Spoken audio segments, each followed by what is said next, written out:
जीना इसी का नाम है में हम बातें कर रहे हैं मनीषा कोइराला से। मनीषा जी की माता जी ने बताया कि बचपन में जो है मनीषा बनारस गई, बनारस में पढ़ी। बनारस में जो है आप किस स्कूल में पढ़ती थी Manisha? I studied in Basant Kanya Mahavidyalaya.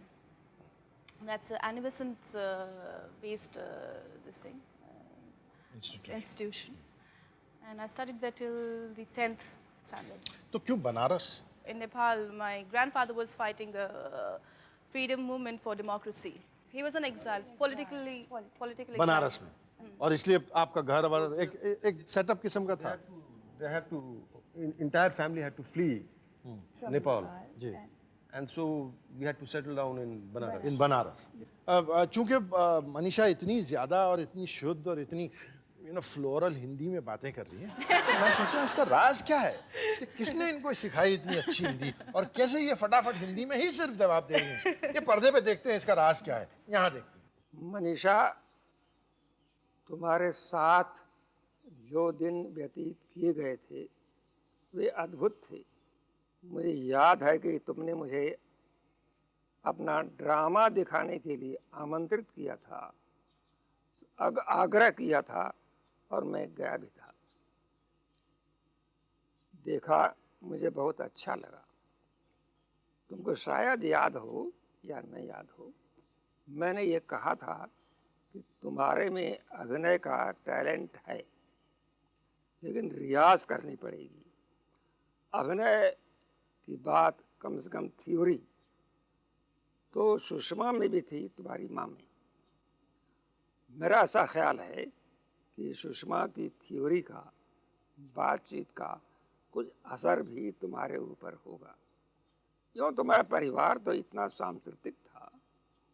तुम्हारी दादी जो थी वो डांस करती थी, सुषमा टैलेंटेड थी, और सुषमा के बारे में इतना कह दूँ तो कोई हर्ज नहीं है कि अपने समय में BHU में वह ब्यूटी क्वीन मानी जाती थी, और लेकिन तुम उससे कम नहीं हो।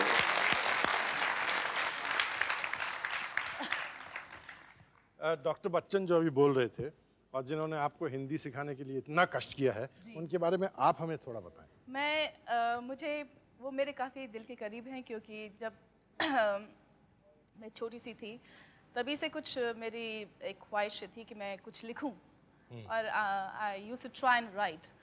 तो मैं बच्चन डॉक्टर अंकल के यहाँ गई और बोली कि मैंने एक स्टोरी बनाई है, अभी मैं बताऊंगी नहीं वो स्टोरी, और आप मुझे बताएं इसकी शुरुआत मैं कैसे करूं।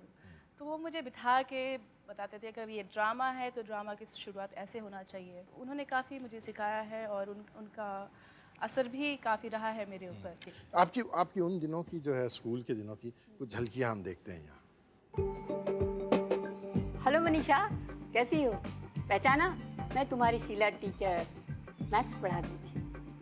अब देखो तुमको 9th क्लास दिखाने जा रहे हैं, जहाँ पर तुम 9th में शरारतें करती थी, और 10th क्लास तो एबॉलिश हो गया है, तुम उसे पहचान ही नहीं पाओगी। ये देखो 9th क्लास, ये देखो तुम्हारा क्लास है। Oh my God! यहाँ पर बोर्ड की परीक्षा हो रही थी ना, इसलिए सीटिंग अरेंजमेंट बदल गया, और ये स्थान जहाँ पर मैं बैठी हूँ वही तुम्हारी बैठने की जगह थी। मनीषा, तुम्हें याद है कि जब 9th में बच्चे एडमिट होते हैं तो हम उनसे एक प्रश्न पूछते हैं, तुम आगे जाके क्या बनोगे? तुमने कहा था कि मैं डॉक्टर बनना चाहूँगी, और मैंने तुरंत पूछा था कि क्या क्षमता है? तो तुमने कहा था क्यों नहीं, पढ़ेंगे तो जरूर जाएंगे। और उसी के बाद मुझे याद है कि 9th में तुमने अकेले में आके मुझसे पूछा था कि क्या एक्टिंग करना बुरा होता है? ये स्टेज देख रही हो, यहीं पर तुम लोग डांस और ड्रामा करती थी। आज तो तुम एक्टिंग की बुलंदियों को छू रही हो। मेरी शुभकामना तुम्हारे साथ। बाय।